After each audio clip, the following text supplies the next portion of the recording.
right, we'll see how this goes. I've been quite ill for about a week, so I don't know if my voice is going to hold out or if I'm going to be able to stop myself from coughing, and these are one-take specials, so let's see. So Jed from Trapped Chest Games, or just Trapped Chest, it's a game group, reached out to me about checking out a game. Now, I said yes, I was interested in that.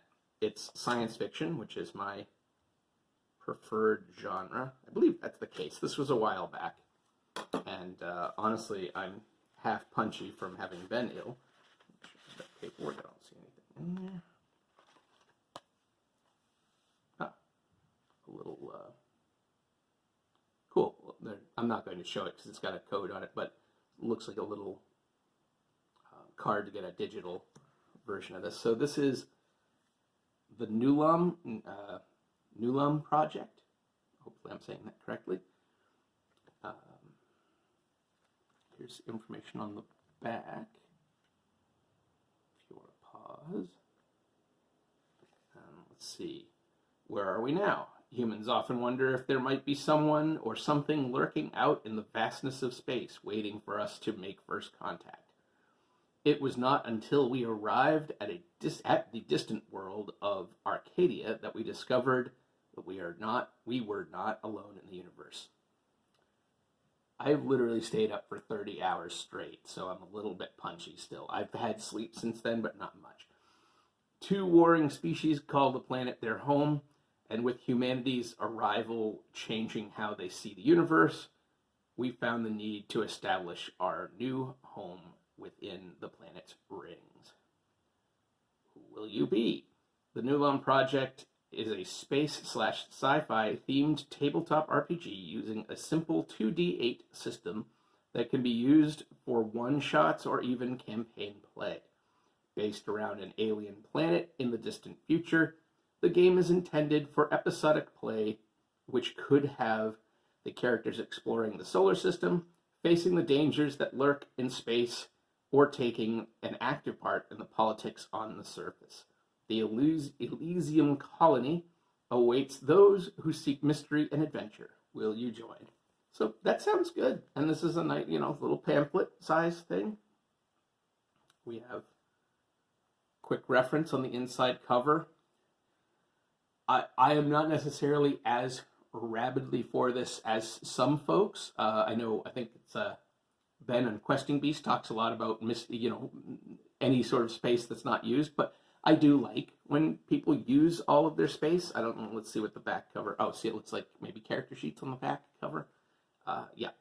So I do like a good, efficient use of space, especially in something as sort of small as like a sort of more zine size game. Table of contents, a new home, rolling the dice, character creation, combat, lore of Arcadia, and plot hooks. This is, how many pages do we have here? Oh yeah, it's quite short, so 16 pages, not including the inside covers.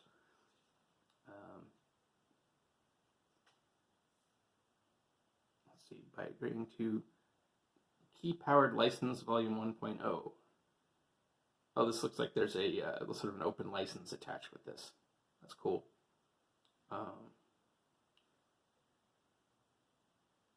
Maybe not use the text verbatim. Yeah. Okay. That's cool. Open licenses are cool. This is a hobby that has had a strong DIY vibe going way back.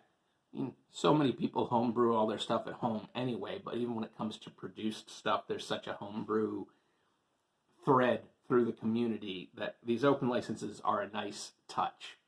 I think it was done anyway, especially because there's some kind of ruling that you can't copyright game mechanics. So in a sense, there's an open license on any of the game systems. Just as far as the wording goes, you have to change how you say it, but you can't copyright the system, from what I understand. Anyway, yeah, we have a new home. How the dice are rolled, character.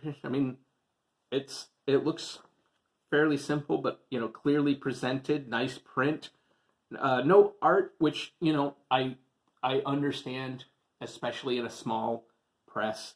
I am a big believer in art. I'm a big believer that art helps to sell the world that your game is about. But I understand that art is expensive, and I understand why it's expensive. It is a skill that takes a long time to master, and you should be compensated for your work. I argue the same thing about writers. We tend to get the shaft as writers. We don't get compensated for our work, and it is also a skill that takes a long time to master, even though everybody thinks they can do it.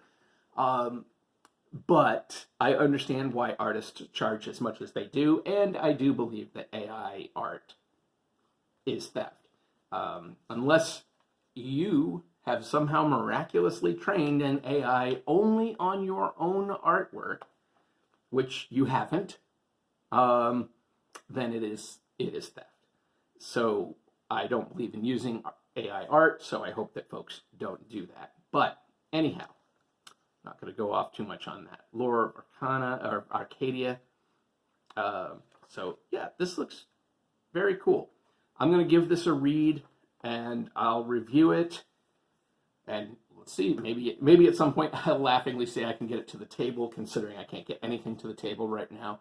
But, I can dream. And considering how long stuff is taking me to get up onto YouTube, I may have the review done by the time that happens. So check the links below, where you'll also see my usual stuff, my Patreon, my author page on Amazon, my Amazon wish list if you want to, help out the channel with a little extra gift here or there. I'll open it up and check it out on here. That's all I've got. Yeah. So take care, and I'll see you in the next video, whatever that might be. Oh, and before I go, thank you very much to Jed and Trap Chest for sending me this book, which I will definitely check out. And as I mentioned to Jed, and I mentioned to anybody that ever sends me anything, I will give a fair and honest review. I appreciate sending it to me, but that's not going to buy a good review. I will give a fair and honest review. My feelings on the actual game. So, all right. Anyway, blah blah, and I'll talk to you in the next video.